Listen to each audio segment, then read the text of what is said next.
নিপলন YouTube চেনেলত এটা নতুন ভিডিও লৈ আপোনালোক সকলোকে পুনৰবাৰ স্বাগতম জনাইছো। সব বন্ধু-বান্ধৱসকল, আপোনালোকে যিসকলে চৰকাৰী ঘৰৰ কাৰণে অনলাইন এপ্লাই কৰিছিলে বা আপোনালোকে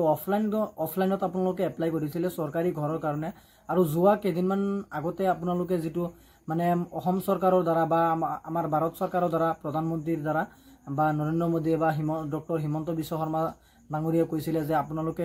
ঘৰতে বহি নিজৰ মোবাইলতে আপোনালোকে জিঅ' টেগিং কৰিব পাৰিব। যদি জীৱিকা সখী ভাইদেউসকলে আপোনালোকৰ ঘৰত নাহে তো আপোনালোকে নিজে নিজে কৰিব পাৰিব জিঅ' টেগিং।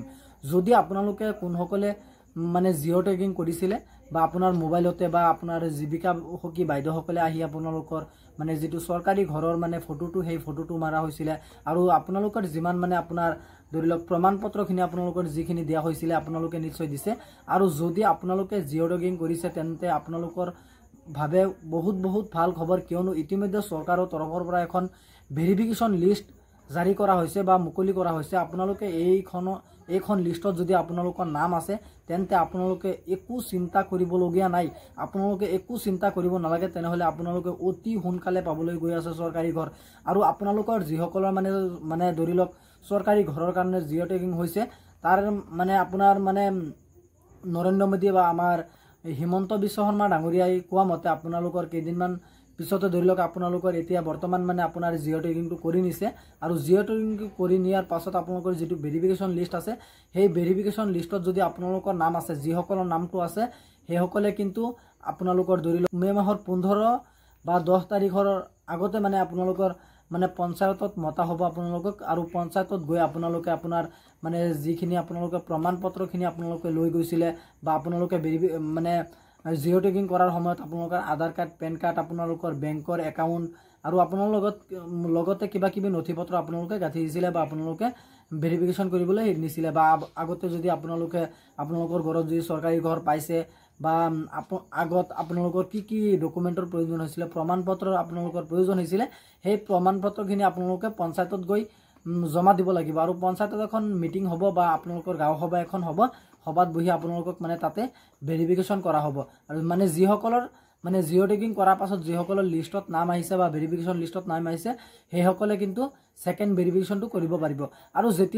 যেতিয়াই আপোনালোকে সেকেন্ড ভেৰিফিকেশ্যনটো কৰিব তেতিয়া কিন্তু আপোনালোকৰ এই ভেৰিফিকেশ্যনৰ মানে আপোনাৰ প্ৰমাণ পত্ৰখিনি আপোনালোকৰ প্ৰথমতে ব্লকত যাব, ব্লকত গৈ পিনে আপোনাক তাতে মানে আপোনাক চেক কৰা হ'ব যে আপুনি এজন চৰকাৰী ঘৰৰ কাৰণে আপুনি এজন মানে যোগ্য হিতাধিকাৰী হয় নে নহয়, বা আপোনাৰ প্ৰমাণ পত্ৰখিনি আপোনাৰ ঠিক আছে নে নাই, বা আমাৰ হিমন্ত বিশ্ব শৰ্মা ডাঙৰীয়া মানে যি নিয়ম কানুন বান্ধি দিছিলে, ধৰি লওক আপোনাৰ যদি ঘৰত 4 চকা আছে বা আপুনি যদি বা আপোনালোকৰ যদি ঘৰতে ইনকাম টেক্স দিয়া মানুহ আছে বা চৰকাৰী চাকৰি আছে সেইসকলে কিন্তু চৰকাৰী ঘৰ নাপায়, বা আপোনালোকে যদি সেই মানে সেইকেইটাৰ ভিতৰত পৰিছে, মানে সেই নিয়ম কানুনৰ ভিতৰত আপুনি পৰিছে, তেনেহলে আপোনালোকে কিন্তু চৰকাৰী ঘৰটো লাভ কৰিব নোৱাৰিব। আৰু মই আপোনালোকক আৰু এটা কথা কৈ দিওঁ যে আপোনালোকে যিসকলে মানে চৰকাৰী ঘৰৰ কাৰণে অনলাইন এপ্লাই কৰিছিলে বা আপোনালোকে অফলাইনতো কৰিছিলে সেইসকলে কিন্তু আপোনালোকৰ মানে কৰিব লাগিব ভেৰিফিকেশ্যন, আৰু ভেৰিফিকেশ্যনৰ কামটো কিন্তু আপোনালোকৰ আৰম্ভ হৈ গৈছে। আৰু ধৰি লওক কিছুমানে ধৰি লওক আপোনাৰ 2024 চনৰ আপোনাৰ ডিচেম্বৰ নেকি নে আপোনাৰ কি মাহ, আগষ্ট বা ডিচেম্বৰ মাহত হ'ব আপোনালোকৰ যেটো মানে অনলাইন এপ্লাই চলিছিলে, মানে আমাৰ গাঁৱৰ মানে যিবিলাক মানুহ আছে ৰুৰেল নহয় উৰ্বান সকলে মানে যিসকলে হেৰি কৰিছিলে এপ্লাই কৰিছিলে বা চহৰ অঞ্চলৰ যিসকলে এপ্লাই কৰিছিলে সেইসকলে কিন্তু ইতিমধ্যে মানে আপোনালোকৰ পইচাটো সোমাই গৈ আছে 32,500 টকা। আৰু এজন ভণ্টিয়ে মোক কমেন্ট কৰি সুধিছে যে কিমান টকা মানে চৰকাৰী ঘৰৰ কাৰণে হেৰি হয়, বা ফাৰ্ষ্ট কিস্তি কিমান হয়, সেকেন্ড কিস্তি কিমান হয়। ভণ্টি বা মই আপোনালোক সকলোকে কৈ দিছো, এজন মানুহক মই ক'ব নোৱাৰো, মই আপোনালোকক সকলোকে কৈ দিছো যে আপোনালোকে প্ৰথম কিস্তিত পাব 32,500 টকা, তাৰ পিছত আপোনালোকে পাব 48,500 টকা। গতিকে আপোনালোকে একো চিন্তা কৰিব নালাগে। আৰু আপোনালোকে যিসকলে জিঅ' টেগিং কৰিছিলে বা আপোনালোকে 2025 চনত যিসকলে অনলাইনত আবেদন কৰিছিলে বা অফলাইনত কৰিছিলে, আৰু এই কেইদিনমান পিছত আপোনালোকে যিসকলে নেকি জিঅ' টেগিং কৰিছিলে সেই মানে তিনিটা মানে কামৰ একেলগে মানে আপোনালোকৰ হেৰিটো আহিছে, ভেৰিফিকেশ্যন লিষ্টটো আহিছে আপোনালোকে ভেৰিফিকেশ্যন লিষ্টত যদি আপোনালোকৰ নামটো আছে তেনেহ'লে কিন্তু আপোনালোকে অতি সোনকালে পাব চৰকাৰী ঘৰৰ টকা আৰু চৰকাৰী ঘৰ আপোনালোকে বিনামূলীয়াকৈ লাভ কৰিব পাৰিব মই আপোনালোকক এইটো ভিডিঅ'ৰ মাধ্যমেৰে ষ্টেপ বাই ষ্টেপ দেখুৱাই দিম গতিকে আপোনালোকে ভিডিঅ'টো অলপো স্কিপ নকৰাকৈ একেবাৰে প্ৰথমৰ পৰা শেষলৈ চাই থাকিব আৰু আপুনি যদি আমাৰ চেনেলত নতুন হৈছে প্লিজ আমাৰ চেনেলটো ছাবস্ক্ৰাইব কৰিবলৈ নাপাহৰিব তেন্তে বলক আমি ভিডিঅ'টো আৰম্ভ কৰোঁ সো বন্ধুসকল আপোনালোকে এই লিষ্টখন চেক কৰিবলৈ হ'লে প্ৰথমতে আপোনালোকৰ মানে যেটো চৰকাৰৰ তৰফৰ পৰা যেটো অফিচিয়েল ৱেবছাইট জাৰি কৰা হৈছে বা চৰকাৰী ঘৰৰ যেটো অফিচিয়েল ৱেবছাইট আছে সেইটো ৱেবছাইটত আপোনালোকৰ যাব লাগিব সেইটো ৱেবছাইটৰ লিংক মই এইটো ভিডিঅ'ৰ ডেসক্ৰিপচনত দি দিম তো আপোনালোকে ডেসক্ৰিপচনত ক্লিক কৰি আপোনালোকে এইটো ৱেবছাইটত আহিব লাগিব আপোনালোকে এইটো ৱেবছাইটত অহাৰ লগে লগে আপোনালোকৰ সন্মুখত চাব এনেকুৱাকৈ ইন্টাৰফেচটো ওপেন হৈছে এনেকুৱাকৈ ইন্টাৰফেচটো ওপেন হোৱাৰ লগে লগে আপোনালোকে ইয়াত সাইডত চাব যে প্ৰথমতে আপোনালোকৰ ইয়াত লিখা হৈ আছে এবাউট বুলি লিখা হৈছে প্ৰথমতে আপোনালোকৰ